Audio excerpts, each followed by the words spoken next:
Assalamualaikum warahmatullahi wabarakatuh.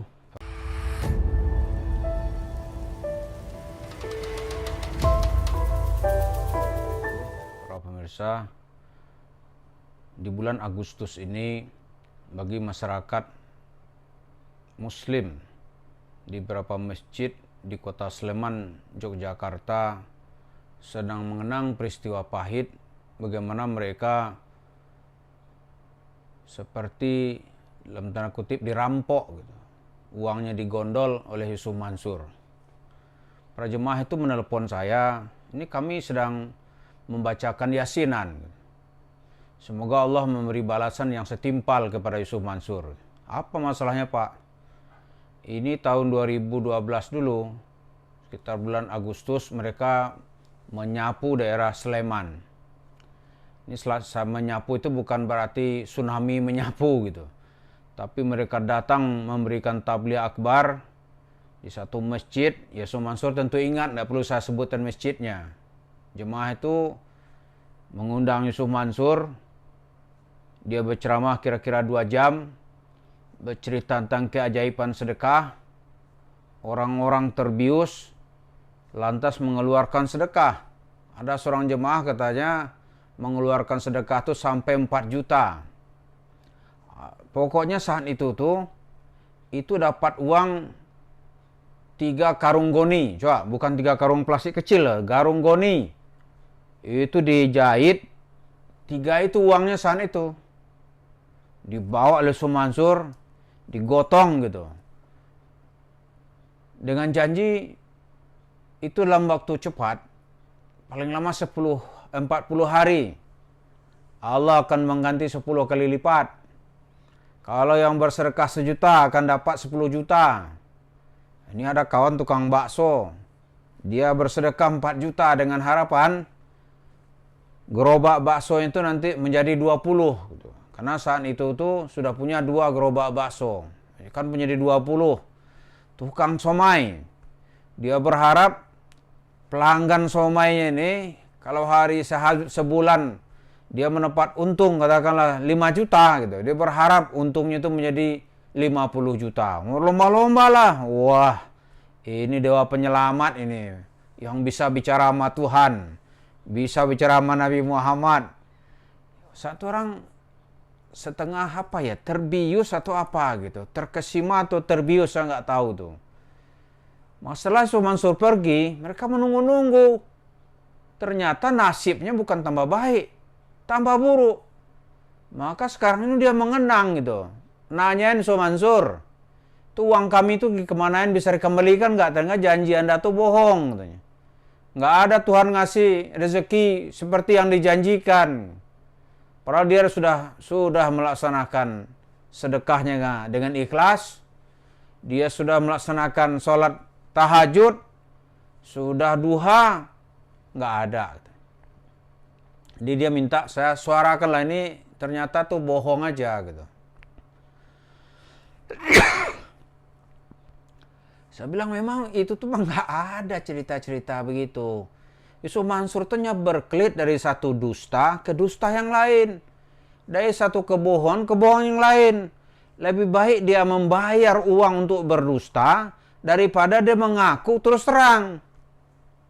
Nah, ini saya nggak ada-ngada nih, itu terbukti sekarang tuh dalam kasus dia berkasus dengan seorang jemaah di Masjid Kota Wisata Cibubur, namanya Zaini Mustafa. Coba setelah terbukti dia kalah, dulu kan diminta itu oleh hakim lah untuk membuat pernyataan. Dia saat itu mengaku tidak kenal gitu. Tidak kenal dengan perusahaan yang digugat oleh Zaini Mustafa, ngaku tidak pernah ke daerah itu, malah ngaku tidak kenal jemaah itu gitu. Sekarang begitu kalah, dia sekarang ini berlomba-lomba menghapus jejak. Menghapus jejak. Pernyataan atau fakta hukum gitu. Bahwa dia komisaris dari PT Adi Pradana itu dia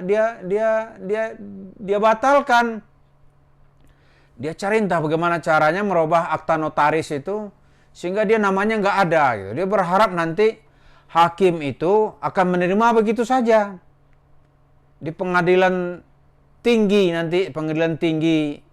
di Jakarta, dia akan berharap hakim itu akan menerima, oh memang nggak ada namanya gitu. Padahal itu kan orang melihat dari banyak sisi gitu. Jadi Yusuf Mansur sekarang itu diminta oleh masyarakat di Sleman, Yogyakarta untuk mengembalikan uang 3 goni. Saya bilang bukan 3 karung, 3 goni. Nah gimana nih Yusuf Mansur? Ini banyak yang mau bersaksi gitu. Kalau Anda gentleman datangi ke daerah itu, bahwa itu tidak ada gitu. Berani nggak? Itu ditanyain orang sekarang. Warga-warga sebelumnya yang menganggap doa-doamu itu hanya doa-doa yang bohong. Ya, kalau saya bilang ya nggak mungkin lah. Kalau cerita duniawi itu pasti ada hitungannya. Nggak mungkin itu dengan doa lantas keadaan berubah. Doa itu kan penyerta gitu, menyertai usaha. Usahanya nggak ada atau usahanya segitu-gitunya, jangan berharap nanti mendapat keuntungan yang di luar nalar. Yusuf Mansur menceritakan keuntungan di luar nalar. Ya, itu yang terjadi. Nah, sementara meminta Yusuf Mansur untuk mengembalikannya, meminta dengan baik-baik, saya kira nggak mungkin. Karena Yusuf Mansur seperti kita lihat tadi itu, dia sedang melompat dari satu dusta ke dusta berikutnya. Dari satu bohong ke bohong berikutnya. Gitu. Jadi cerita-cerita agama itu hanya untuk mengepul sedekah. Mengondol uang sedekah, pakai agama dia. Begitu uang sedekahnya dapat, orang merasa dirugikan. Oh, nggak ada itu muamalah Islamnya. Nggak ada, dia malah mengancam-mengancam, menekan-nekan siapa yang perlu dia tekan gitu. Dan yang habis pikir lagi, kita ada pula orang yang mau membela Yusuf Mansur, ya nggak tahu dia dapat keuntungan apa gitu. Tapi itu ribuan mata atau ribuan korban itu nggak mungkin akan anda tutupi.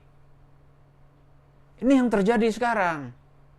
Jadi jemaah di banyak kota sekarang ini mulai berani bicara gitu. Belum nanti di banyak tempat di Jawa Barat, dan kita nanti juga akan menelusuri Kalimantan tuh saya yakin banyak itu.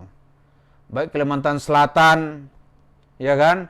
Kalimantan Timur, di Kalbar. Oh, banyak sekali tuh. Silahkan dilihat tuh video-video Yusuf Mansur tuh. Dia sekali datang ke suatu daerah di Kalimantan, dia bercerita dapat uang berapa miliar gitu. Itu kalau udah tahu nanti, orang-orang ini juga akan bangkit.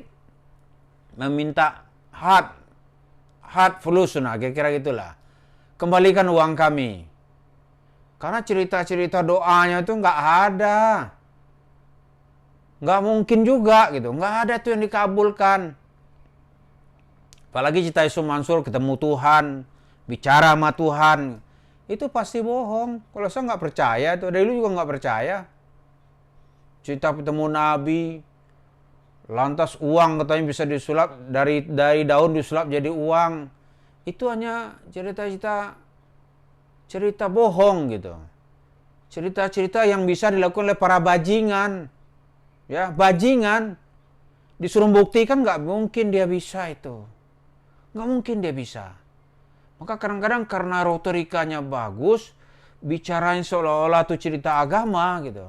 Benar seperti yang diungkapkan oleh Ibnu Rus itu, jualan agama itu mendapat keuntungan yang sangat gurih di tengah masyarakat yang belum tercerahkan di dalam pemahaman agama. Karena itu mari kita tingkatkan terus pemahaman agama kita agar kita tidak ditipu oleh pedagang-pedagang agama seperti yang dimainkan sekarang oleh Yusuf Mansur dan pengikut-pengikutnya. Terima kasih. Assalamualaikum warahmatullahi wabarakatuh.